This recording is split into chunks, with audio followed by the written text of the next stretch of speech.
Johnny Silverhand is a lot of things. Asshole, presumed terrorist, philosopher, junkie. An impressive cop. A former soldier who was deeply burned by the truth of what makes war tick. Money. Eddies.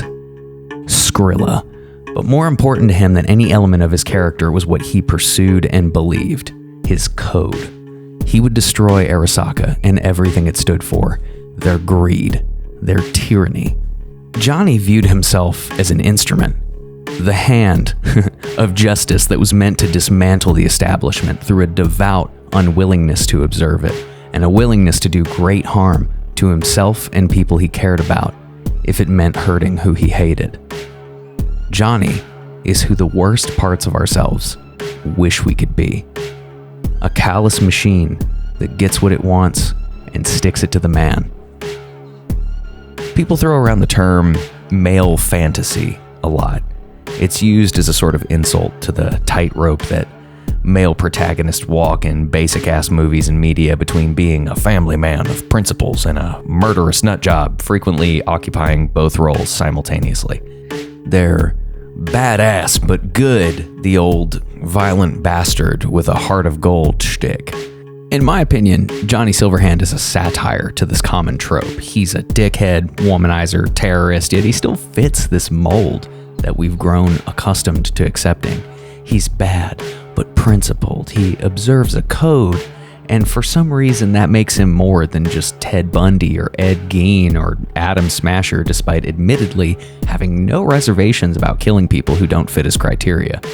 I love how they made Johnny because he's supposed to be worse than the Arthur Morgans and Nathan Drakes and V's of gaming, yet in most ways he isn't different at all. He's just more honest about what he is and his motivations. This game shows the fact that what he believed in mattered less than what he did.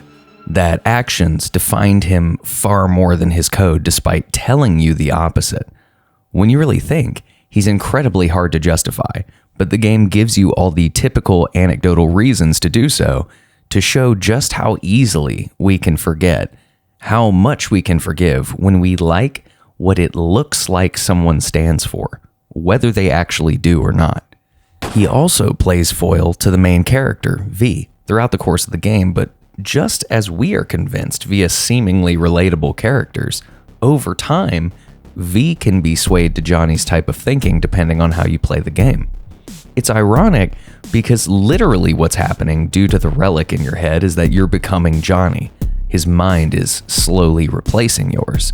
However, buying into the propaganda is not a requirement of the relic's influence. To truly become him, for V to sympathize with the skewed mantra guiding Johnny's decisions is a choice. You must choose to be radicalized. Society loves extremes. Every day we're bombarded with overtly polarized viewpoints and stories that elicit overwhelming emotion at the expense of the facts. Stories with badass heroes and evil villains. Who occupies which spot changes depending on the news network that you're watching. We like clean lines.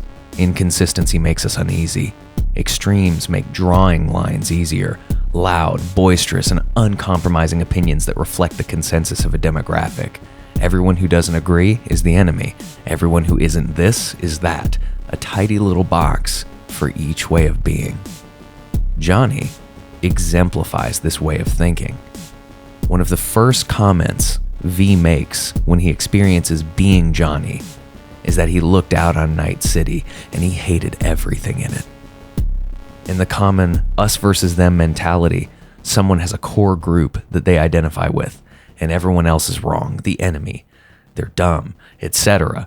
Johnny had painted the masses as them, and himself, and maybe a couple of others, although he didn't seem to actually value them in the traditional sense, as us. This antisocial self-exceptionalism is becoming uncomfortably common. Compoundingly, the internet has allowed this line of thinking to reinforce itself. What I'm describing is essentially just narcissism, maybe not quite. NPD, narcissistic personality disorder, for those who don't get exposed to that term a lot.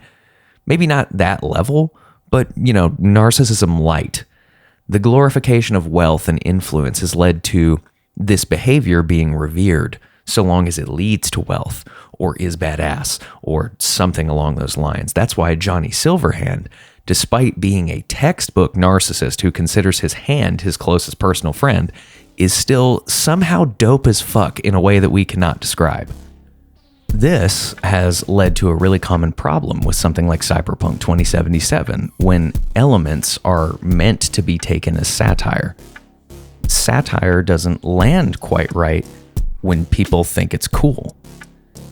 Among young males, this is absolutely rampant right now, symbolized in the alpha male, sigma male buffoonery that plagues the internet in all corners. There's this association with the idea of badassness being conflated with goodness or something admirable in some context. We tend to think of the people idolizing these wildly condemnable characters as basement-dwelling Redditors with a wall full of dusty katanas, and while I'm sure that stereotype exists, a lot of them would appear relatively normal from the outside. Grown men idolizing Homelander or Heisenberg, or going back a little farther, Scarface or Tyler Durden or Johnny Silverhand.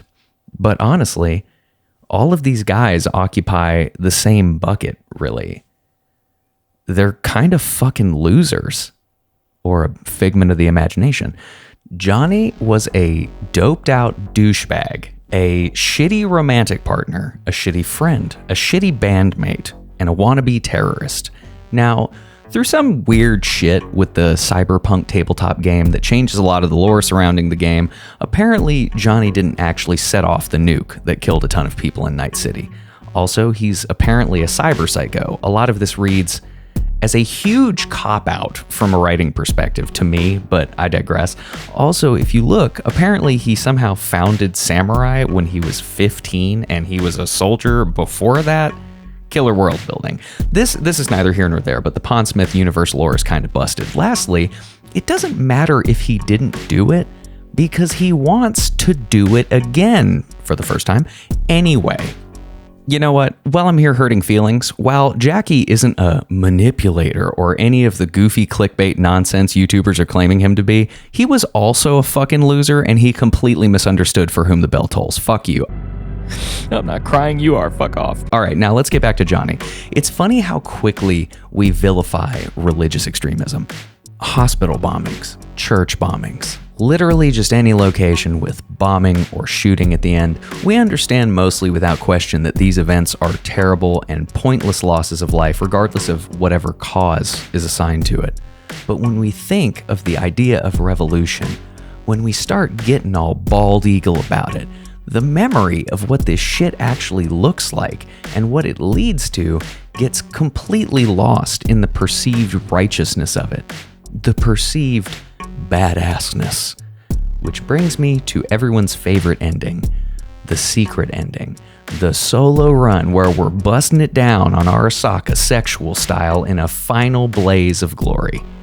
Now, you would think that Jackie's goal of being a Night City legend, ending in him dying a pretty unbadass death, leaving his girl and his mother in the lurch, would have been enough to show V that the idea of going out a legend or dying for the cause throughout history, you can see that this boils down to the same shit, is not worthwhile. But hey, at least he got his drink, right? It's a goddamn Moscow mule, Jackie, except for the splash of love. Did you come in my Moscow mule? This ending says, I've learned absolutely nothing. It says V still places value in the same surface level bullshit that they did before they chipped this burnout into their head in the first place. It ends with V dying, choking on blood, sputtering out, but did it look cool? And then they poop their pants because they're fucking dead. Aside from the idea of being a legend, you could say you're doing this to destroy Arasaka. Why? Are you also destroying Militech? Are you destroying what makes people like Yorinobu continue to exist? What are you doing? Johnny himself even alludes to so much, saying when you get rid of one corpo, another pops up to take his place. Was that a platitude? What's different about this? The terrible behavior of governments and corporations are side effects of human tendencies that we aren't properly acknowledging. Destroying them doesn't change that even remotely, which we can observe in how many revolutions and regime changes implant regimes that suck just as bad or worse than the previous one. This is the frustrating thing about so many of these ideologies in the real world. Even I myself have occasional leanings toward anarchism from time to time, thinking dumb shit like, man, we just need to start over, burn down these institutions, and replace them with what? And when you ask this, you get these eyes glazed over, half-cocked answers that reveal that 99% of people experiencing these thoughts have thought a lot about the dismantling and very little on everything that happens after that. Or they're just like, we should just let people exist without government, just be free. And look, I dislike government far more than the average person, but you're describing the Wild West, where the law was force and disputes were settled with force and wealth was distributed with force, etc. In the main game, the Star was easily the best ending because you put value in spending your remaining time with your loved ones, and who knows, maybe they found a cure, maybe they didn't, but your head was in the right place. There wasn't an ending where you lived, so this was the best one. All the other ones are like intentionally dystopian, cyberpunky endings. They are not like the Star was obviously the good ending. It's crazy that this is even controversial. The best ending now, though, the mature ending, where you do the same thing, the Tower. Oh, here come the comments. Now look, what I will say off the rip, what happens to Songbird, even though she is sort of the villain of Phantom Liberty in a lot of ways, sorry not sorry, is not great. But this is a fucking real life ending. It's bittersweet, it's tough because V has to start over and rebuild what he perceived to be the core tenets of his life. But you know what? Getting a chance to start over and live a life is better than basically dying for cool points. And it's a lot more than most people get.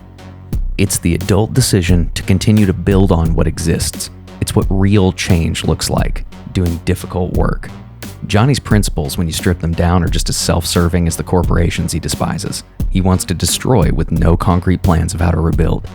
It's childish, short-sighted, and solves absolutely nothing. And analyzing history will tell you the same. As is the case with many ideologies that seem cool but suck in practice, it's too easy. Life is complicated, and if we could fix our issues by blowing stuff up and starting over, then the Middle East would look like paradise.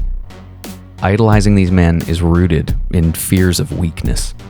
Guys hate being perceived as weak. It's the ultimate humiliation in a lot of ways.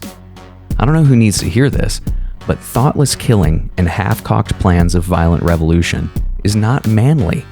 Treating your friends like shit and being a callous bastard who darkens the lives of everyone they interact with is not badass. The truth of the matter is Johnny's behavior, between his consistent bitterness towards everything and everyone, his drug dependency, and his allergy to any sort of real emotion, reeks of massive insecurity. Maybe that's why so many people relate to characters like these. The last thing we need is more Johnny Silverhands.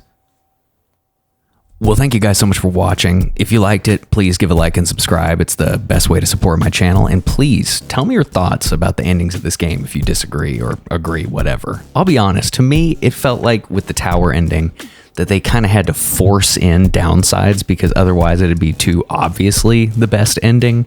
Like, what's up with Pan Am not wanting anything to do with you after this? Gee, sorry I wanted to live. Oh, I was busy being in a coma. Like, what the fuck ever. So I hope you enjoyed. Let me know your thoughts. And as always, don't you dare go hollow.